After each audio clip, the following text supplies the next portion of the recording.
Hello' everyone, আপোনালোকৰ মাজলৈ মই আকৌ এটা পাৰ্চেল লৈ আনিলোঁ। এইটোৰ ভিতৰত কি আছে চাব ব'লক তেন্তে এইটোৰ ভিতৰত কি আছে চাওঁ।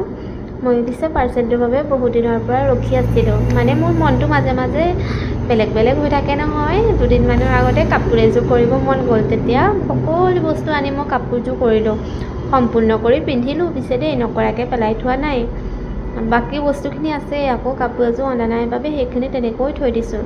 এতিয়া আকৌ মোৰ মনে ক'লে ঊল গুঠিব জানো পিছে, কিন্তু পাৰফেক্ট নহয় আৰু। কিন্তু মই বোলো আকৌ শিকিম, সেই বুলিয়ে এনেকুৱা এডাল আনি লৈছোঁ ঊল গুঠিবলৈ।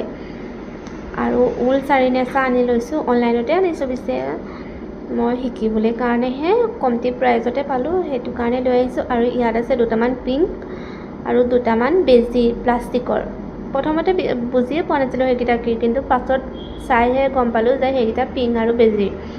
আৰু এই চাৰি নেচা আহিছে ঊল সেউজীয়া, নীলা, হালধীয়া আৰু গুলপীয়া কালাৰৰ। কিবা এটা বনাম বুলি ভাবিছোঁ, পাছত বনালে বাৰু আপোনালোকক দেখুৱাম দেই কি বনাম। কেনেকুৱা লাগিছে ক'ব পাৰ্চেলটো। যদি লাগে লিংক বুলি কমেণ্ট কৰিব, মই দি দিম। আপোনালোকেও চেষ্টা কৰি চাব পাৰিব গুঠিবলৈ। Thank U.